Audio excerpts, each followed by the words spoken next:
Ever wonder how some places just seem to punch way, way above their weight? Well, today we're diving deep inside Israel's incredible innovation engine.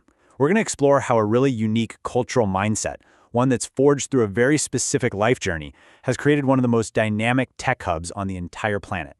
And it all starts with a single, fascinating puzzle. So, here it is. How does a country that's smaller than New Jersey, sitting in a famously tough neighborhood, end up with more startups per person than anywhere else on Earth? I mean, seriously, how is that even possible? Well, the answer seems to boil down to one single, powerful, and let's be honest, often misunderstood word. And that word is Chutzpah.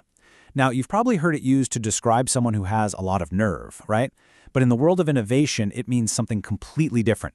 It's the audacity to jump into a huge challenge without a perfect plan. It's the confidence to question authority, and it's the drive to just, figure things out as you go.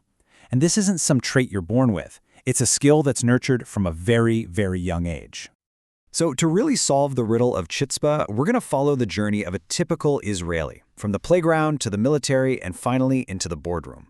We're going to see exactly how this mindset gets built piece by piece, and believe me, it starts way earlier than you might think. Just look at this contrast.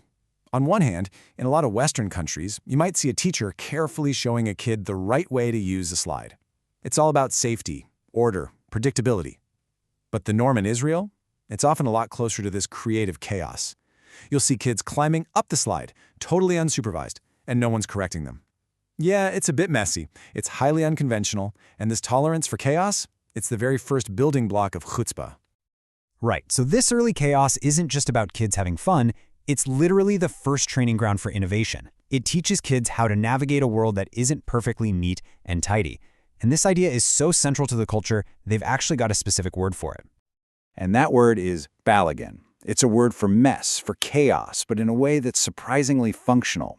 Think about it. A super rigid system, it snaps under pressure, right? But balagan, it bends, it's flexible. It forces you to adapt on the fly, to improvise, and to see opportunities where other people just see disorder. And it's definitely not just for kids. This image is the perfect example of balagan in action. For the holiday of Lag BaOmer, kids spend weeks totally on their own, gathering wood and materials to build these absolutely enormous bonfires. This isn't some school project with a rubric. It's a complex, kid-led mission that demands real resourcefulness, teamwork, and a ton of patience. And when they finally pull it off, their attitude is just as important as the achievement itself. If you praise them for building that incredible bonfire, they'll probably just shrug and say, "Katana lay." It literally means, "It's small on me," but it's their way of saying, "No sweat." It's this amazing linguistic trick for building confidence, for framing a massive challenge as something that's totally manageable. And this can-do attitude, learned in childhood, becomes even more critical when they become teenagers. All right, let's move on to the next stage and see how this whole thing builds. As they head into their teenage years, that informal sense of responsibility gets formalized in one of the most unique youth structures you'll find anywhere in the world. So in youth movements like the Tzofim, which is kind of like the Scouts, the entire structure is basically flipped on its head. The people who are actually running the show, the leaders, the guides, they're called the madrichim, are high school students themselves. The adults, they're around, but they're really just there as a safety net, operating under a principle of don't intervene unless you absolutely have to. And we're not talking about just planning a pizza party here. These teens are responsible for the whole shebang, planning and running weekly activities, leading serious educational discussions, organizing community volunteer work, and even managing multi-day summer camps for hundreds of younger kids. That's real authority and real responsibility. They are learning management and leadership skills years before most of their peers around the globe even think about it. Okay, so this intense early training in leadership and improvisation, it all leads up to what is arguably the single most defining experience for most young Israelis, their mandatory military service. This is where chutzpah gets tested under the highest stakes imaginable. And when we talk about the military's role as a tech incubator, there's one legendary unit that stands above all the rest, Unit 8200. You could think of Unit 8200 as Israel's version of the NSA, but honestly, it's so much more. It's a high-stakes, problem-solving machine where 18-year-olds are thrown into unpredictable, sometimes life-or-death challenges. Get this, the screening process doesn't even test for what you already know. It tests for your ability to learn something completely new right there on the spot. What you get is an incubator that produces not just soldiers, but future tech leaders, all connected by a powerful, lifelong network. And the connection to the startup world isn't just theoretical, it's incredibly direct. The founder of Checkpoint, the global cybersecurity giant, came up with the core idea for his company while he was serving in 8200. Other startups will literally hire entire teams of 8200 alumni just so they can skip the whole getting to know you phase.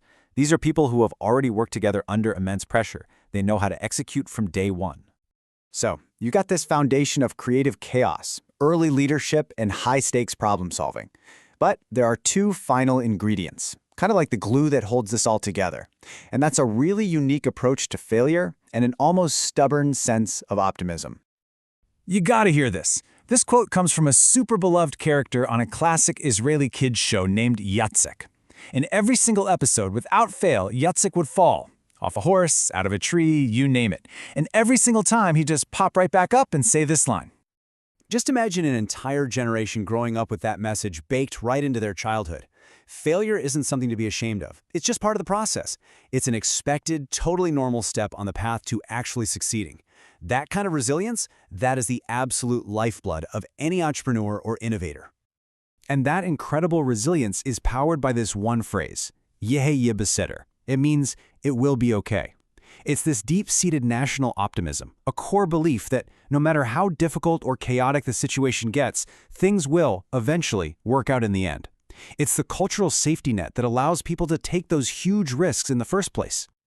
As the late Israeli statesman Shimon Peres put it, this isn't just some nice, fluffy sentiment. It's an absolute prerequisite for innovation. You have to believe that things can be better, that your crazy idea can actually work, that it will be okay.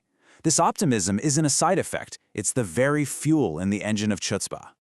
So from the creative chaos of the playground to high-stakes problem-solving in the military, all held together by resilience and optimism, that's the journey. That's the recipe that forges the Chutzpah advantage. And it really raises a final fascinating question about these cultural muscles. Which ones are you training?